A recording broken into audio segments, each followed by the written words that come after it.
This is Speak Up. I am Sandra Schulte. Welcome back to our show. Today, I have Ronald Grelsimer with us. He's going to talk about his book, Into the Sky with Diamonds. He's a noted expert at all things from the 1960s, and he's captured the spirit and exuberance and optimism that permeated the 1960s, especially notable with the astronauts trying to get to the moon, and also the Beatles. Ronald, would you please tell us about the Beatles and the race to the moon? The race to the moon. Okay, so these were the two biggest adventures of the 1960s, a musical adventure and a technological adventure, obviously. And I've always been fascinated by those two topics. And over the years, my wife would give me book after book on these topics. Most of these books had too much information for the average person, but every book had some really fascinating stories. And it dawned on me that somebody should put all those juicy stories, behind-the-scenes stories, together into one book. And then one day, I thought, since I like to write, well, why don't I do that? And that's how Into the Sky with Diamonds came about. Would you tell us some of those juicy stories? Yes, absolutely. And by the way, before I start, let me point out that the book is in its fourth edition. Mm-hmm. And it recently won an audio award for the audiobook. It's actually the narrator who won an award for all the voices he does. But yes, so there are a number of behind-the-scenes Beatles and space stories I'm happy to go over with you. The first one has to do with the Beatles coming to America. You would think that considering their enormous success over time, and even initially in England and in Europe, that they would have instantly come over to the United States. With great acclaim. And been a huge success. But that's not at all how it happened. The Beatles had their first hit in England in the winter of 1963, but Capitol Records, which was the American arm of their label, had no interest. And then they had a second hit in the spring with From Me to You. Their first hit was Please Please Me. And even with that second hit, Capitol Records in Los Angeles had no interest. Then they had She Loves You, which made them a huge hit throughout Europe in the summer of 1963. And the girls couldn't stop screaming. They couldn't stop screaming. And they screaming. couldn't stop chasing them. Yeah, and that's true. There was in England, in France, in Scandinavia, in Italy, everywhere in Europe, but not in Alan Livingston's office in Los Angeles, California. There were a number of reasons why he had no interest in the Beatles. First of all, he thought the name was ridiculous. He thought that with their hair combed forward, they looked ridiculous. They already had a rock and roll act right in their backyards, and the name of that band also started with BEA, and those were the Beach Boys. Other than that, Capitol Records hadn't had much success in the world of rock and roll. So they were content with the Beach Boys. They didn't like the sound, the look of the Beatles. Alan and Livingston didn't like the way they would jump an octave when they would sing and shake their heads. That was all low class, ridiculous. But finally, the Beatles had a fourth hit, number one hit, in 1963, and that was I Want to Hold Your Hand. And that record sold more records in the first week than any new act in America had ever sold. And England's a small country compared to America. So for the Beatles to have outsold any American act, and America had plenty of big acts, that really caught his attention. So putting aside his own personal misgivings, he thought, okay, fine, we'll sign them. And of course, the door got kicked down, they came in, and the rest is history. So that's one story about the Beatles. Another fascinating story, and it gives you an insight into their personality. When they first got to America, to play the Ed Sullivan Show, they were booked to do a tour. And the tour was very haphazard.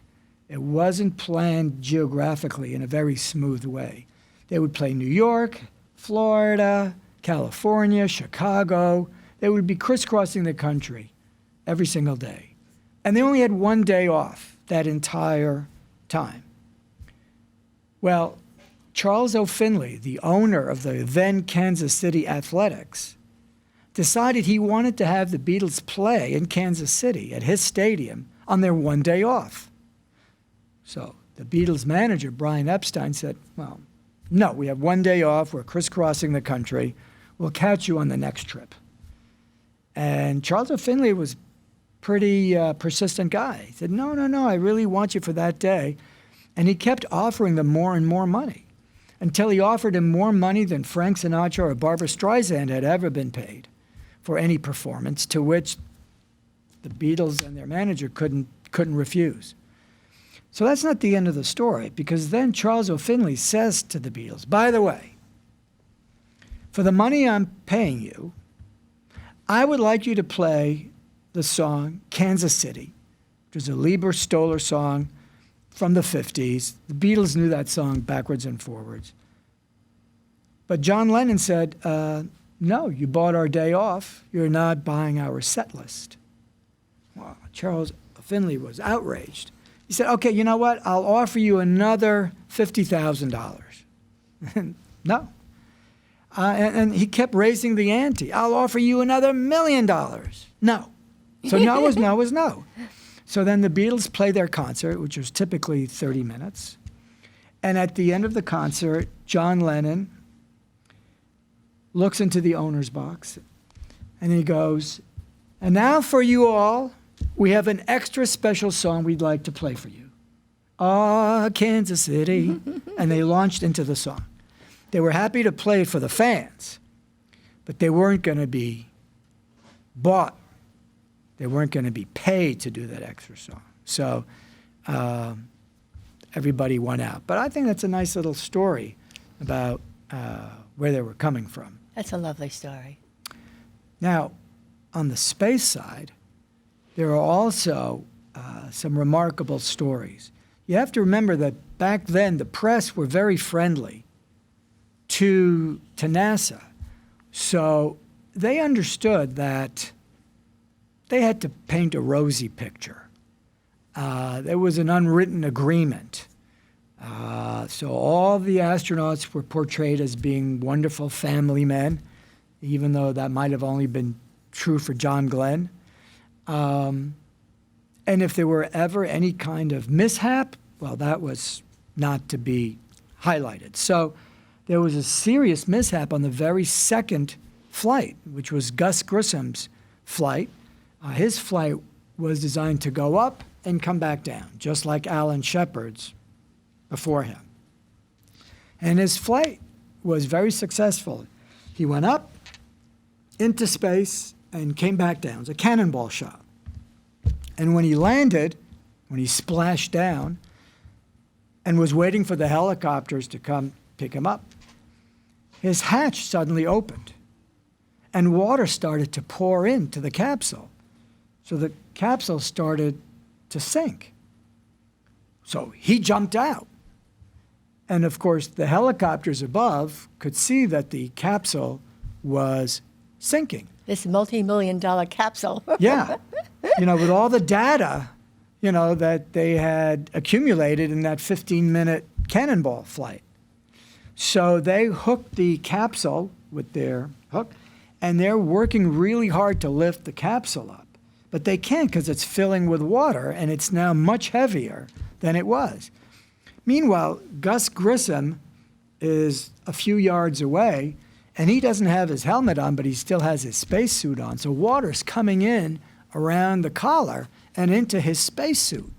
And he's weighing more and more and more, and the choppers are whipping up the waves, and he's barely keeping his head above the water, and then he's barely keeping his nose above the water. And there's a shark looking at him. There was only one shark. And then, he was going to drown while they were focused on getting the capsule. Mm-hmm. And at the last second, one of the guys in the helicopter said, hey, look at Grissom. So the scuba divers jumped in and they rescued him. But it was close. He nearly died. And then there were a few other episodes of astronauts nearly dying. So Ed White was the first American to walk in space, meaning in his Gemini capsule, the hatch opened and out he went, and he floated. He didn't do much walking. He was floating in space. And he took beautiful color pictures that landed on the cover of Life magazine. It was really an awesome experience. But all good things come to an end. He had to get back in. So he goes back in, and then he realizes he's stuck. He can't get back in. He's too big for the door. Why was that? Why was that? I mean, he went out without any problem. So obviously, while he was out there, because of the vacuum of space, his suit had expanded. And it had expanded just enough that he couldn't get back in. Well, he called Houston for advice, and they all looked at each other and like they had never heard of anything like this before, and they had all sorts of contingency plans for all sorts of events, but not that. So they all huddled and they thought about what to do, and the only thing they could come up with was he should open up the valve to his suit for just a split second, just to let a little air out. But that was risky because that could be like putting a pin in a balloon. It could have just exploded, or he could have just started spinning around. But there was really nothing else to do. So they arranged for him to say goodbye to his family because there was a very good chance that he was not going to survive this. And the other astronaut would have to come back to Earth by himself. But lo and behold, he opened it for a second, and he didn't explode, and it worked. He was able to get back in. But that's only the first half of the story, because Ed White was the first American to walk in space, but he was not the first human to walk in space. The Russians had done that first. A Russian astronaut, Leonov, had been the first to walk in space. And what do you think happened to him? When he tried to get back into his capsule, he couldn't get in either. So what did he do? Well, same thing. He talked to the people in headquarters in Russia, and they said, well, it's risky, but open the valve. And, we'll let you speak to your family and say your goodbyes because this is going to be risky. Well, he tried, and it worked too. So now you might say, how stupid were the Americans not to have prepared for this since it had just happened to the Russian guy? Well, the answer is the Russians weren't about to tell people what had happened. They only tell about successes. That's right, which is exactly what NASA was doing at the time. Because when Ed White came back, this little story, that wasn't in the papers. The story in the papers was that he was the first American to walk in space and he took beautiful pictures. And nearly every mission had these stories. Nearly every mission in this book, Into the Sky with Diamonds, has a nearly disastrous ending. And except for the guys who got burned to death before their capsule could go off in space, there were no space tragedies. Nobody died in space, even though a lot of them came close. So that was a real revelation to me, to read all these books and find all these stories. So that's why I put them all into one book. Which is a very, very exciting book. It's really a page-turner. Thank you. Thank you. It was a labor of love. It took me over 10 years to do it. My. Now, I know that when the Beatles first came to America, the adults, the journalists, and others thought that they were corrupting the youth. But what were the kinds of words they were actually using in their songs?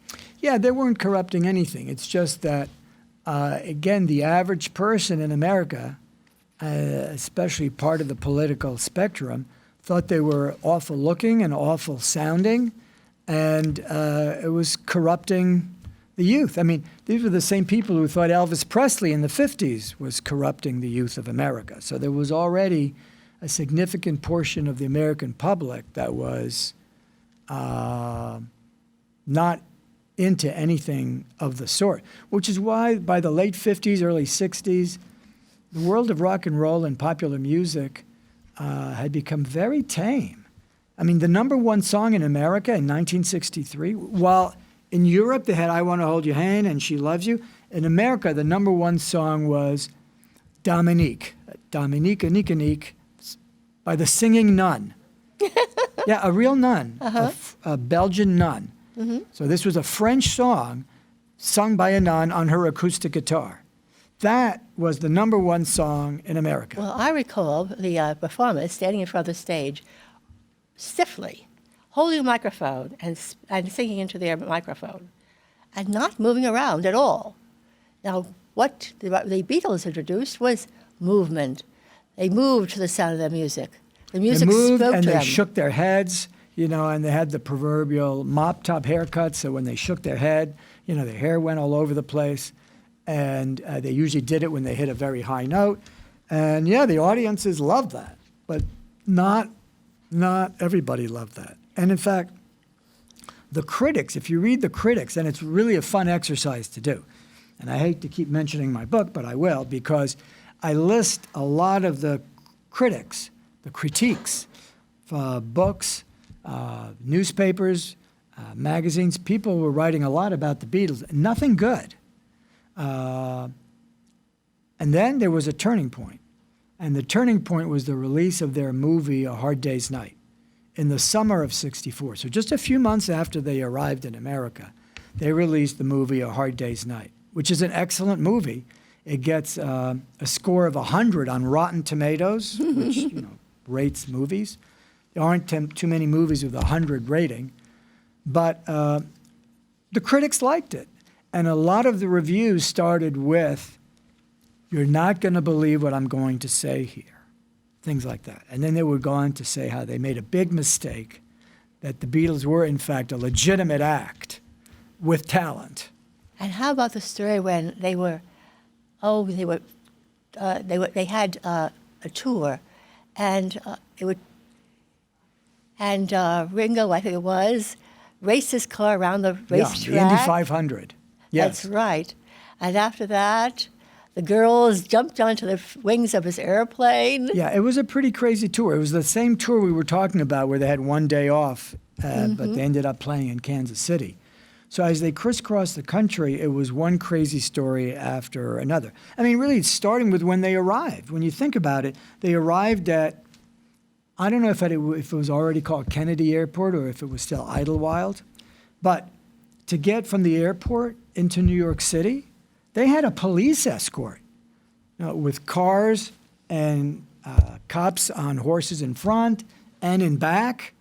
I mean, who since then, or even before, has had, if you're not the Pope, I mean, who else gets a motorcade to go from the airport into the city? That's pretty wild in and of itself.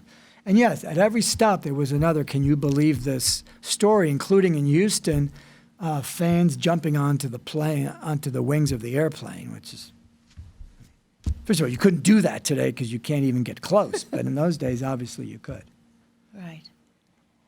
Well, they symbolized the exuberance and the hope, and there was a freedom of spirit in that era. Yes. Well, that's precisely what some people didn't care for. They didn't like that rebellion because what was there to rebel against as far as a certain segment of the population was concerned? But yes, they were basically a lot of fun, and their songs were terrific.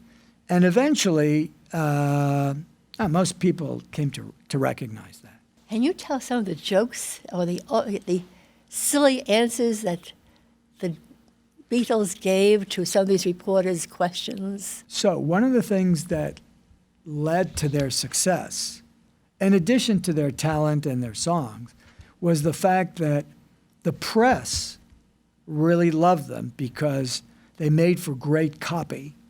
They always had quick answers. There were 4 of them, and so anytime somebody asked a question, one of the 4 would come up with a snappy answer. Their hair, by today's standard, was short, but by the standards of the day was ridiculously long. And so they were asked, when did you last get a haircut? So I forget which one of the four said, well, we just had one yesterday, which of course was funny because they still had the long hair. And somebody said, how'd you find New York? And Lennon said, oh, easy, we made a left at Greenland. Anyway, it was all these snappy little, you would think this had all been scripted out with the questions and the answers. But they weren't, because everywhere they went, they sat down and there was a battery of reporters, and everywhere they went, there was always a quick answer. How about when Shepard left it off? He turned his capsule around in space. Why is this liftoff so important to America? And segment 51 lit up. All right, so those are actually two separate stories, because the Shepard is one and the John Glenn is the one where the light went off. So the importance, now Shepard was the first American in space, but the Russians had already been in space. So there was a lot of pressure to at least try to keep up with the Russians. And there'd been a lot of rockets that had blown up with nobody on board. So it was hardly a sure thing when Alan Shepard went up. But still, when he went up in space, people cried in the streets. It was such a relief. And he had a ticker tape parade. And he went to the White House to meet President Kennedy. I mean, it was extremely big moment in American history that Alan Shepard went up in space. But then John Glenn, who was number 3 to go up in space, he was the first one to go to orbit around the Earth, because Shepard and Grissom had just done the cannonball thing. So Glenn is going around, and on the 3rd orbit, suddenly a light goes on his dashboard, for lack of a better word. And that light signified that his heat shield had become detached. So that posed a huge problem, because if the heat shield was detached, that means that Glenn would fry on the way back if he had no heat shield. The only thing holding the heat shield in place was the retro rockets, this ring of rockets that was going to slow down the capsule.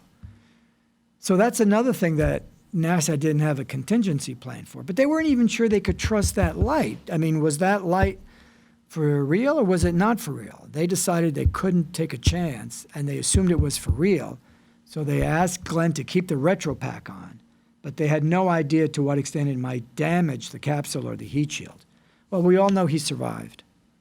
But that was the first emergency ever in space. Now, Ron, what things do you think our general public should take away with them? The fact that there are an incredible number of fascinating stories, both with the Beatles and with the race to the moon, that would interest anybody, and that's really the point. These stories that I put together in the Into the Sky with Diamonds are stories that I think would interest anybody. Wouldn't have to be someone with a passion for the Beatles or the race to the moon. One of the things the public ought to know is that part of the background was, at the same time, was the McCarthy era. And the people were saying, we'd rather be dead than red. And here's the Russians lifting off into space ahead of the Americans. In fact, it was because of their liftoff into space that we started the program, or we would not have. Right. That was a very big deal that the Russians were ahead of us in something, especially something so public. In fact, it was a major embarrassment that they were sending people around the Earth while our rockets were just blowing up, which again was such a big deal when Shepard went up, because it meant at least we were in the race now. There was a race. Before that, it was a one-person race. Now, at least we were in it. And that's when John F. Kennedy said, okay, our goal is going to be to get to the moon and back by the end of this decade, or as he said, decade. And the subplot was, and we were going to do it before the Russians, even though he didn't say that. So the name of the book is Into the Sky with Diamonds, and you can also get it. Tell us how you can get that book. You can get it anywhere fine books are sold, which means you can get, and I don't want to promote any one particular website, but any place you would go online to get a book, you could get.